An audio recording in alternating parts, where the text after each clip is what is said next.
Today on Alex Autos, we are out here taking a look at the all-new 2016 Hyundai Sonata Hybrid.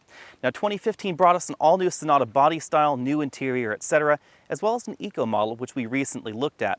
The Eco model uses a 1.6-liter turbocharged engine and a new 7-speed dual-clutch transmission. The hybrid model, of course, is the pinnacle of efficiency for the Sonata family, giving either 41 or 42 miles per gallon combined, depending on which version you select. Also new for 2016 is a brand new Sonata plug-in hybrid. Now, since it's so closely related to this model, we'll be talking about both the hybrid and the plug-in hybrid in this video. Now up front we get an all-new look. This design is basically shared with the brand new Hyundai Genesis, and I think it is quite attractive. We get this sort of trapezoidal grille up front, and then we get HID headlamps in our top-end limited hybrid model. Now the front end is not exactly the same as the regular Hyundai Sonata, and the changes are all down to efficiency because we have one of the lowest coefficients of drag in any production vehicle at the moment. Hyundai tells us this is second only to the Tesla Model S, which means this form is actually slipperier than all the other hybrids out on the market. All hybrid models get these LED daytime running lamps down here. We don't have fog lamps, and our model does have the radar cruise control, so that's why we have this blank right here below the Hyundai logo. Although there are quite a number of mid-size sedans on sale in America, there aren't as many hybrids or plug-in hybrids, so that does limit the competition to this model to something like a Toyota Camry, the Ford Fusion, and the Honda Accord. Of course, we also have the very closely related Kia Optima, and Kia will be showing us a new Optima very soon here. However, the current generation Kia Optima, that would be the 2015 model, is related to the older Sonata. At the moment, when it comes to plug-in hybrids, that competitive set drops down to just the Ford Fusion Energy and the Honda Accord plug-in. Now, in terms of overall length, the Sonata is one of the larger entries in this segment. It's decently longer than a Toyota Camry. It's almost as long as a Chrysler 200. That extra length does translate to one of the largest cabins inside, which we'll take a look at in a bit.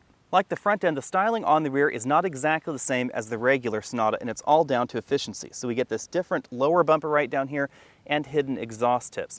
Everything here is designed to make sure that the Sonata Hybrid and Hybrid plug-in slip through the air with as little resistance as possible. Of course, no eco vehicle would be complete without special wheels and special tires. We do get narrower tires than we find in some of the hybrids out there. These are 215 width tires, notably narrower than what you find in the Honda Accord and certain versions of the Ford Fusion. Now, in case you're wondering, wheels like this do reduce brake cooling ability in vehicles. That's not as much of a problem in a hybrid, however, because of regenerative braking. When you're using regenerative braking, it doesn't, of course, heat up the brakes in the car quite as much, so you can afford to use wheels like this. For 2016, the Sonata will offer 4 different 4-cylinder engines. Things still start off with the base 2.4-liter 4-cylinder that we find in the base models of the Hyundai Sonata.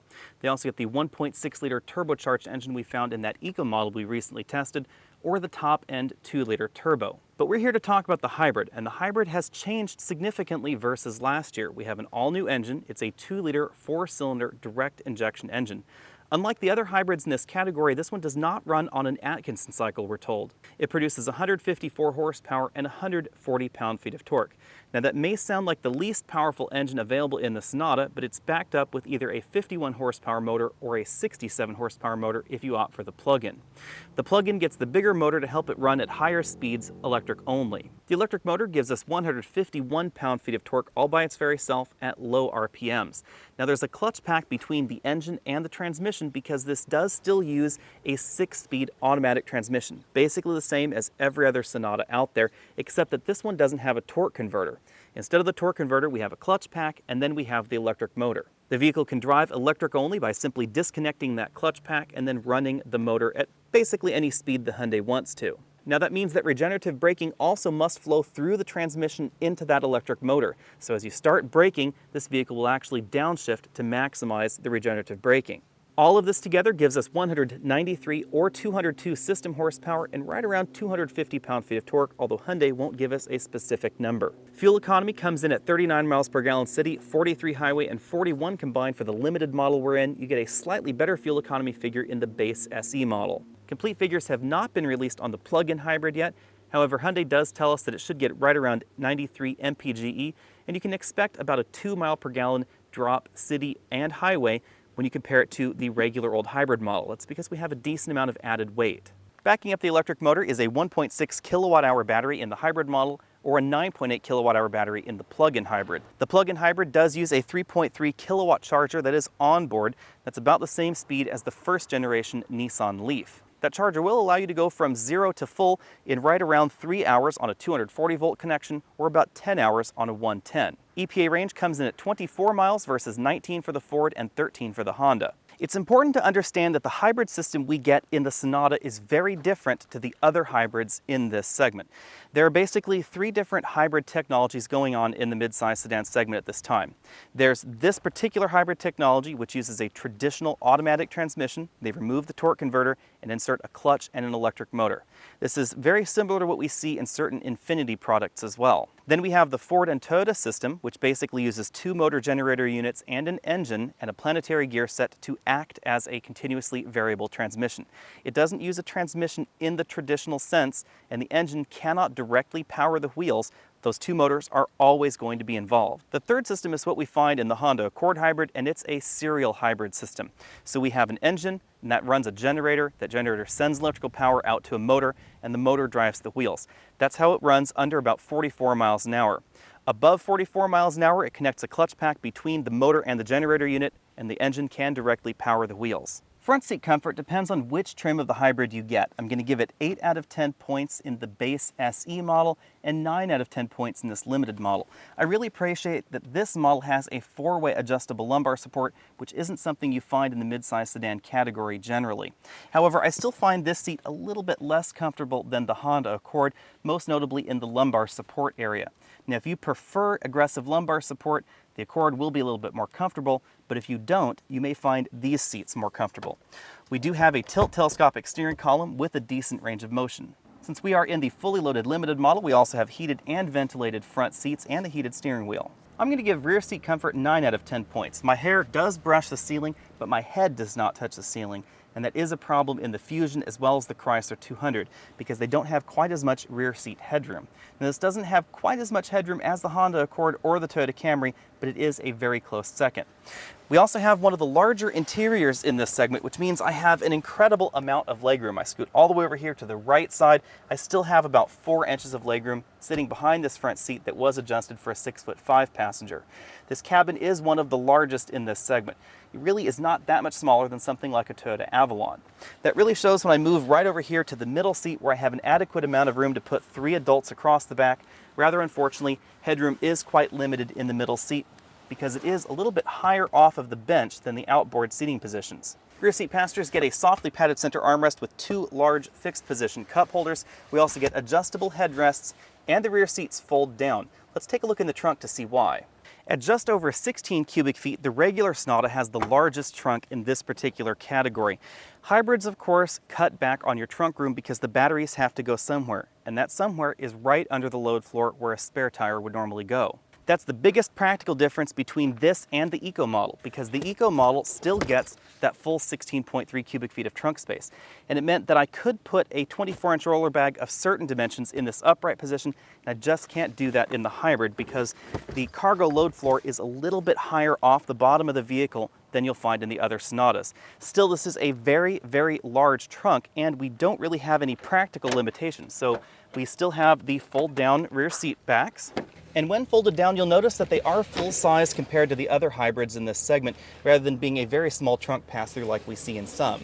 We also have a helper handle to help you close the trunk lid, and that helps get this 10 out of 10 points when it comes to my exclusive trunk comfort index.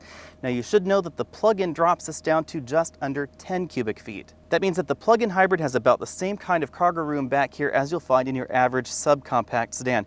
However, that's still pretty good for a plug-in hybrid because not that long ago, regular old hybrids had about 10 cubic feet of storage space. Taking a quick spin around the interior, you can see that large panoramic sunroof as well as the integrated shades right there on the rear doors. We do have height adjustable seatbelts and 2-way adjustable headrests for the driver and the front passenger. Since we are in the up-level limited trim, we do have perforated leather seats that are ventilated as well as heated. The overall style of the Sonata reminds me a great deal of the Volkswagen Passat, although I think it's better executed here in the Hyundai. We have imitation wood trim. We also have a lot of soft touch plastics going on right here and in this insert and on the armrest. This small strip right here and the lower portion of the door are all hard touch plastics, and we have a large storage compartment right down there on the bottom of the door. The Volkswagen-like styling continues over on the dashboard where we have these trapezoidal shapes that meet. We also have a very large glove compartment that drops down right like that, Had no problem inserting a tablet computer inside. You can see we have more of that wood trim right here, more soft touch plastics upper and hard touch plastics lower. Looking at the middle of the dashboard, you can see more of this trapezoidal style going on. It mirrors that front grid. We have a center channel speaker up top because we do have the top-end Infinity speaker system. You'll find the SD card slot for the mapping database right here behind that little door, eject button for the single slot optical disc player, and a button to turn this infotainment screen on and off. Now, the 8-inch color touchscreen infotainment screen is not standard in the Sonata like we do find in certain other vehicles in this segment. Below that, we find the controls for this particular infotainment system. If you want to know more about this, check out the complete video on my channel as well. Now, at this time, Hyundai has announced that Android Auto is available in all 2016 and 2015 Sonatas. In an interesting twist, 2015 owners will be able to upgrade to that system. Now, we're also told they will be able to upgrade to Apple CarPlay whenever it is released, but they haven't given us a deadline for that yet. Below those controls, you'll find the controls for our standard dual-zone climate control system. Like some of their other models, we have a driver-only mode for this AC system that causes air to come out of only the vents to the left and right of the driver. It actually closes the one right over here on the right side of the screen off. That does cause the system to be a little bit more efficient, but honestly in a hybrid you're probably not going to notice the difference. You'll see the controls right down here for our heated and ventilated seats on our top-end model, as well as the heated steering wheel, defroster, etc. The Econ mode button does cause the air conditioning to operate a little bit more efficiently, but it will reduce the cooling ability. Below that, we find a storage cubby that barely allows us to keep a cable running through there that is just about large enough to house an iPhone. We have two 12-volt power outlets, and we also have a USB input and an auxiliary input. One big change in the latest generation of these systems is that we no longer have to use a factory-specific cable. You can just use your average old Apple Lightning cable or USB cable to interface with the system. Behind that, we find perhaps the most unique thing about the Hyundai Sonata Hybrid, and it is this very traditional shifter right here. You notice that we have a drive mode down here, over to the left for the manual mode, up for up, and down for down. That does allow you to manually change gears in this 6-speed automatic. Now, interestingly enough, when you're braking, this will shift for you. It'll actually automatically downshift to improve regenerative braking. Now, the reason that's interesting is because if you floor the car and you're in a manual mode, it will not automatically downshift for you. Continuing our way down, we have our drive mode selector that allows us to choose between normal, eco, and sport that affects transmission programming as well as the throttle mapping, parking sensor enable disable button, electric parking control, and an auto brake hold functionality that is optional. This is really a feature that I like, especially if you're sitting in long city traffic lines with a lot of stoplights, etc. This will hold the brake pressure for you so you don't have to keep your foot on the pedal. We have two large cup holders right over here and a small storage cubby right in front of them. Behind that, we have a large center armrest. It is softly padded, and it opens to reveal a moderately sized compartment. We have a small pen holder right over here, a removable storage bin, and then a moderately deep storage well right there underneath that.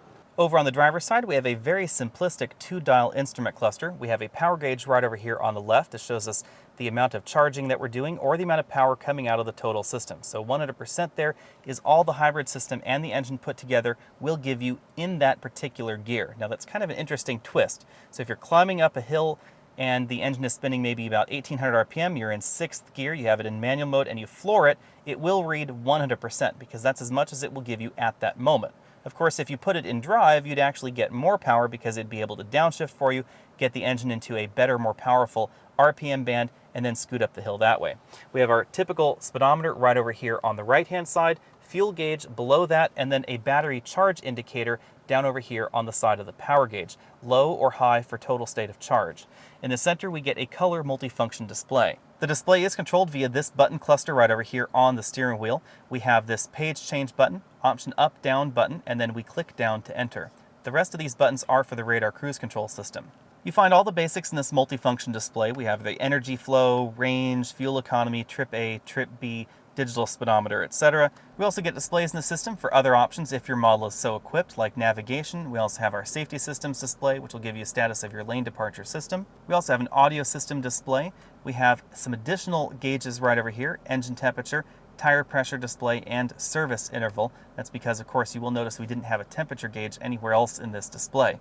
We also have access to certain vehicle settings through the same menu. Zooming out to the steering wheel, you can see that we do have quite a lot of buttons, but it is a very nicely designed steering wheel. We have our cruise control buttons on the right. Again, this does have the radar adaptive cruise control system. And then on the left, you can see we have voice command, we have the audio system, and dedicated buttons for our Bluetooth phone integration. Although the Hybrid gives us more power than most base entries in this midsize sedan segment, acceleration is not necessarily that much faster. I ran from 0 to 60 in 7.8 seconds 0 to 60, which is relatively good for this category, but it is behind the Camry, the Fusion, as well as the Accord. In terms of acceleration, that means I'm going to have to give this a B. Now, I will say that the acceleration actually feels very good in the Sonata Hybrid because this drivetrain is very well sorted. Now, that's not something I could say about the last generation Sonata Hybrid. The last one didn't seem quite as refined as the competition, but I would actually say that the interaction of the electric motor and the gasoline engine in this particular system is among the best in this segment. It's easily as smooth as the Ford Fusion Hybrid, and the Ford Fusion Hybrid was the best in this segment. Honda's latest hybrid drivetrain system in the Accord Hybrid just isn't as refined as some of the competition when switching between the electric motor and the gasoline engine at times, especially at highway speeds.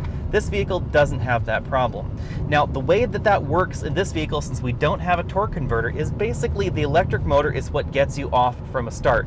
So for a fraction of a second, right there from 0 to basically 5 miles an hour or so, it's electric only. And then we can engage the clutch, and then we can have the engine start powering the wheels directly. When everything's working together, we again get that over 190 horsepower. One of the ways that Hyundai managed to get us this over 40 mile per gallon average in this vehicle was by giving it relatively skinny tires. So in the base model, we have 205 width tires. In the model we're in right here, we have 215 width tires. And in the Accord and the Fusion at this level, we'd have 225 width tires, which are decently wider. As such, the braking distances are a little bit longer than the competition, even though some of those competitors do weigh a little bit more than this. And I'm going to have to give this a B- when it comes to braking. Now, that's really just braking distance, because braking feel is actually among the best in this segment. The transitions between regenerative braking and friction braking especially are very good and definitely better than the Honda Accord Hybrid. Now, that surprised me because in this particular system, the motor is between the transmission and the wheels. So that means that as you brake, the vehicle actually has to continually downshift and downshift and downshift until you come to a complete stop. So if you're out on the highway and you press down on the brake pedal, it's going to disconnect the gasoline engine, and then it's going to start downshifting that transmission down to, say, 5th or 4th gear to give you the best regenerative braking. Interestingly enough, even though that is going on, the braking is still smoother in this than it is in something like the Camry or in the Accord Hybrid. It's really just down to the programming of this system. You can't really tell that the transmission is shifting gears that way unless you're in the manual mode, in which case you'll actually see that transition happening right there in the gauge cluster. You'll actually see it shifting down for you. That is kind of the other interesting thing about this transmission. Although we have this manual transmission mode, and I can, say, put it in 6th gear and floor it. We're floored in 6th gear. You can see the power meter has gone all the way up to 100. It's basically just using battery power to help you scoot along, and it makes the car feel like we have a lot of torque going on. It will not downshift for you. However, if we start braking, then the car will automatically downshift regardless of what you do with this shift lever. In addition to giving us slightly lower braking scores, those narrow tires do affect our handling score. Handling feel is still quite good in this. We get a little bit of road feel, just about as much as we get in the Accord or in the Fusion, but the grip is really where things come apart. The suspension is notably better than the last generation of Sonata. I still think that the Fusion and the Accord still have a slightly better tune to them, but this particular suspension really can hold its own. If you put wider, grippier tires on this, it would definitely outhandle a base hybrid version of the Fusion or the Accord, but of course you'd lose fuel economy. Part of the fuel economy in this vehicle, again, is tied to that tire size. Perhaps thanks to the overall size of the Sonata, the ride is absolutely excellent. I'm going to give this an A+. I think this is absolutely perfect in terms of a balance between sportiness and a nice, supple ride for out on the highway. We don't have that much tip or dive or body roll when we're out here on these winding mountain roads. It's all very, very well controlled, but it's not punishing by any stretch. Some people seem to really dislike the Honda Accord's 2-mode damper system. It does cause that vehicle to feel both like a firmer suspension and a stiffer suspension at times, and that seems to be something that people dislike about the Accord Hybrid. This vehicle doesn't feel like that. This has a very traditional suspension setup. When it comes to cabin noise, I'm going to give this an A. I did find the cabin in the new Accord Hybrid with its active noise cancellation system to be a little bit quieter than this. This did come in right around 71 decibels, which makes this fairly quiet for this segment, but not quite as quiet as that new Accord. I found fuel economy in this 2016 model to be especially impressive. We have been averaging 41.5 miles per gallon in very mixed driving over about 700 miles or so. This definitely places this above the Ford Fusion in terms of fuel economy. The fuel economy in the Fusion has had to be dropped several times since it was first launched at 47 miles per gallon combined. In my real-world driving, it ends up right around 38. Now, if you want the best fuel economy in this segment, that would be the Honda Accord Hybrid. Even though it has those wider tires, it definitely gets better fuel economy. If you treat it very gently, you can get 50 to 55 miles per gallon in that one, and it's EPA rated at 47, which is a little bit above this. Toyota's Camry comes in right about the same as this particular model, depending on how you drive it, but this is an awful lot more exciting to me than the Camry. The most interesting thing about this hybrid really is the control that we have over the drivetrain. It's the fact that I do have this manual mode. I can put it in 6th gear and climb up a mountain pass like California's Highway 17 in 6th gear, floored, and use the battery to help go up that hill. Now you may be wondering, why would I want to do that? And my honest answer is I don't know. Maybe I'm just a control freak, maybe I just like that sort of thing, but it really does strike me as a neat feature in this particular vehicle. Now, a possible useful way of using that particular feature would be if you want to go up and over a mountain pass and you want to use up as much battery as possible so you can reclaim as much energy downhill as possible. You can do that in this particular vehicle. It does seem to improve your mile per gallon rating very slightly. I got about 2 miles per gallon better when doing that, going up and over Highway 17 versus just putting it in drive and letting the car do the work. However, I think it was an awful lot more fun for me to tell the car exactly what I wanted done. Pricing for 2016 starts at $26,000 for the SE model, which makes us one of the least expensive hybrids on the market. That's still about a $3,000 premium versus the Eco model, however. The limited model that we're taking a look at here starts at $30,100, about a $3,500 increase over the 2.4-liter limited trim. If you add all the options on the limited trim, you will end up at $34,425, which is basically the model we're taking a look at right here. Now, Hyundai has not announced pricing on the plug-in hybrid version yet, but I would expect it to start closer to the Ford Fusion's $33,900 price than the Accord's nearly $40,000 price. You'll notice that the Sonata Hybrid is not the least expensive hybrid in this particular segment anymore. However, it is still one of the better values, delivering you more standard feature content than we find in the other hybrids. Toyota's Camry Hybrid is one of the easier comparisons. It's one of the original hybrid vehicles in the US market, but it's also one of the least exciting. It's relatively well priced, however we don't get the same kind of feature content or the same kind of warranty we get in the Hyundai. All the hybrids in this segment produce right around the same kind of power, however the Hyundai is actually one of the slower entries in this segment, likely because of the way this drivetrain is designed, because it does use that traditional 6-speed automatic transmission, and the other options do help improve acceleration a little bit. Ford's and Toyota's hybrid drivetrains are very, very closely related, and again, Honda's is completely different. In terms of dynamics, the Camry does not feel as sorted as the Sonata out on the road. I don't think it looks as pretty inside or out either. You also can't get the same kind of feature functionality that we get in this vehicle in that Camry, like the panoramic roof, the ventilated and heated seats, the heated steering wheel, the radar adaptive cruise control that is full speed range as well. The interesting takeaway there is that as you start to equip your Camry or your Sonata Hybrid, the value continues to get better over here in the Hyundai. Of course, there is no Camry plug-in at this time, so if you're looking at a plug-in, you just cross that Camry right off your shopping list. Ford's Fusion, I think, is slightly better looking on the outside. It really is one of the most attractive entries in this particular segment, but the interior is looking a little bit dated compared to this interior. I also found the seats in the Hyundai a little bit more comfortable than the Ford Fusion, and the fuel economy is definitely better in this than in the Ford Fusion. Now, you may recall Ford had some problems with their fuel economy ratings, and they've consistently had to drop their fuel economy ratings from around 47 to right now about the same number that we get in this Hyundai. However, in real-world driving, you will get better fuel economy in this. Now, some of that has to do with the fact that the Ford Fusion in certain trims has wider tires, and it will outhandle the Hyundai Sonata, especially on your favorite winding mountain road. When it comes to passenger accommodations, the rear seats in the Fusion are a little bit tighter than this because we get that very sexy profile that seriously cuts down headroom.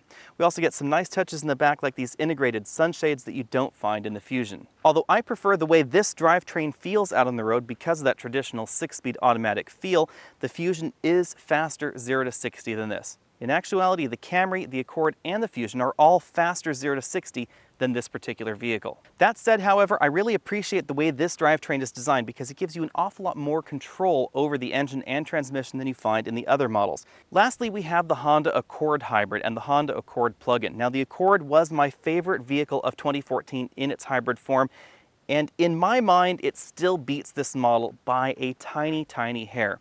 They're priced relatively similarly when you account for feature content. The Accord does have standard feature content we don't find in the base model, like that large 8-inch touchscreen instead of the smaller infotainment system, active noise cancellation, etc. At the top end, they're priced very, very similarly, although the Hyundai does give you a better warranty. When it comes to comparisons, the important thing to keep in mind is that I put this a very, very close second to the Honda Accord.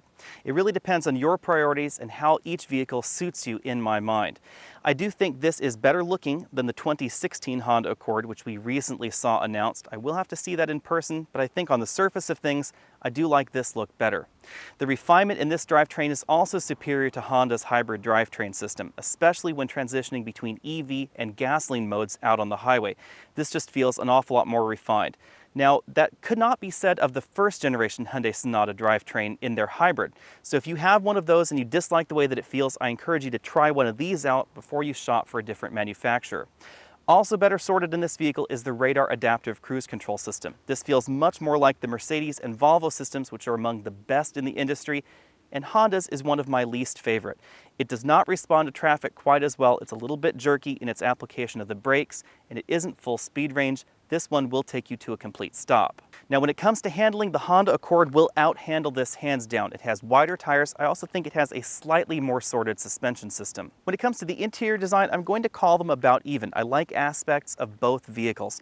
I like the overall design look of this particular vehicle, but I think the seats in the Honda Accord Hybrid are more comfortable. Both vehicles will be offering the latest in infotainment technology. They are the first in this segment to be giving you Android Auto and Apple CarPlay. Of course, Apple CarPlay is looking a little bit late in this vehicle. Now, you may be wondering, why am I picking the Accord Hybrid over this when I like the way that this transmission feels, the way this engine feels, the way the hybrid system feels, and the way the interior is, in generalities, a little bit more than the Honda Accord? The big reason is the fuel economy. The Accord Hybrid gives absolutely excellent fuel economy, and you can get about 50 miles per gallon if you treat it gently. This gives you about 41 miles per gallon. Since the whole point of a hybrid is to give you excellent fuel economy, when it comes to acting as a hybrid, the Accord is going to be the better vehicle, even though it's not going to feel quite as refined. The novelty about the Accord is that we get almost Prius-like fuel economy in a vehicle that is right about this size. And although this does give you excellent fuel economy, it's still about 8 to 10 miles per gallon lower than you'll find in a Prius. So if you're in the market shopping for a mid-sized hybrid sedan, my advice right now would be to skip the Ford Fusion and skip the Toyota Camry, visit the Hyundai dealer and the Honda dealer, and decide which one suits you best. Thanks for taking the time to check out this video. Again, I'm Alex Dykes, and this has been the 2016 Sonata Hybrid. Go ahead and click those related videos at the bottom of your screen, and I'll see you next week.